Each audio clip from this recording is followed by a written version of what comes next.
he sent me. I want to say that I had money first, and No. That was second. I had product.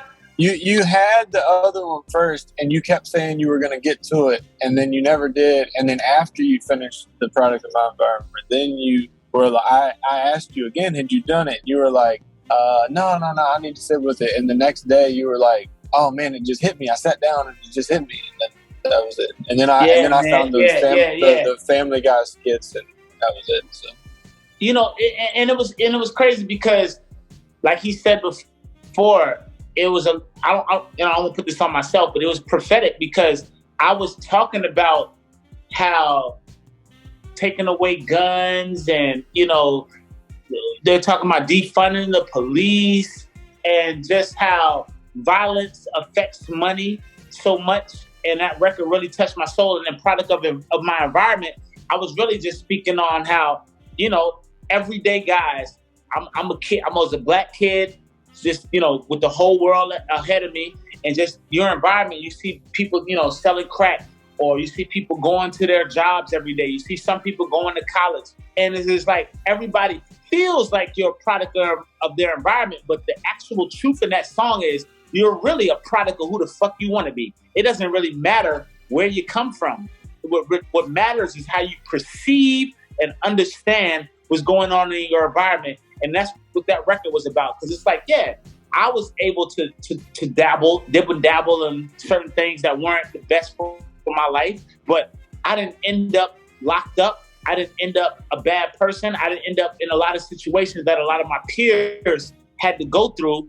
And that was because of my perspective on things, on how I decided to react on when certain things happened in my life. And that's what that record was about. The video kind of played into that, me being the son of a mom that was 16 when she had me, and my dad being 18. There was a lot of times that I was home by myself. You know what I mean? For a while at a time, and in the midst of that, you get involved with certain things that you might not should get involved in if you had both parents home. That's what I wanted to portray in that video, what was happening with me. And then as I grew up to be a teenager, when I moved with my grandmother, you know what I'm saying, things started to change. I had a different perspective on life, you know what I'm saying, because I was in a different place, moving from D.C. to North Carolina. And I don't know if people know, I was born in New York, moved to D.C., moved to Maryland, then I ended up in North Carolina. So I had a little bit of an East Coast experience, so to speak. And so that just changed my perspective on a lot of things. And that's kind of what you get in that video. I didn't even know that. I didn't even know. I knew you lived in those places, but not in that order. So yeah, actually, that's exactly how. That's how I'm so cool with Scoop and Chops and all them boys. Gotcha. Let's just put it like this: 1.5 were the records that we weren't going to use. Right. You know what I'm saying? So that's a good way to put it. Let's just say, if you like 1.5, 2 is on steroids. More. We got radio hits. We got underground grimy records. We got thought-provoking records. It's just so great, so refined, so well mixed, so well produced, so lyrical. And it's only for the thought-provoking people. Like, I'm gonna be honest, man. I'm a person that doesn't give a fuck about everybody. I care about the people that like unadulterated hip-hop. If you like unadulterated hip-hop with no fucking cut on it, then you're gonna love Vibes Are Eternal too.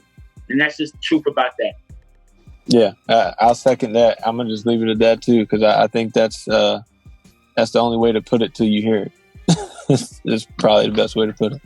One thing that we already alluded to in this conversation is the Broken Hearted record, and we want to try, I think, and I'll let him correct me if I'm wrong, but last we discussed, we really want to try our hand at really pushing a single that sets up part 2.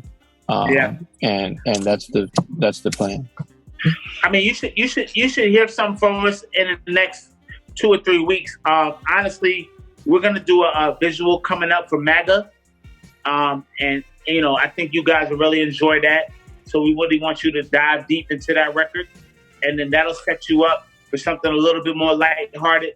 Because honestly, after we do M.A.G.A, you're gonna need something lighthearted to have, because this project, there's a record on there called War Ready that I think is gonna raise an alarm. So I wanna be the nice guy before I'm the mean guy.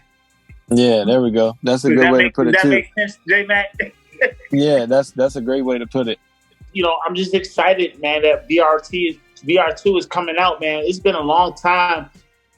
2 years in the making that we've been trying to do this, man. You know, and you know, it's an arduous process coming out with music independently. You know what I'm saying? Especially when you're funding it by yourself. So I'm just really proud that me and J-Mac have stayed the course, and that we've gotten to this point where we can get interviewed by cool ass motherfuckers like you with all those cool ass shoes behind you, baby. You know what I'm saying? So it's a real cool thing. You know what I'm saying? To really just put out the music, and for people that are like-minded to get to hear what we're doing. And so we just hope, you know, pray that it continues to grow, man. We're just appreciative, man. We're just so, you know, in gratitude and humbled, and it's just a wonderful thing, man.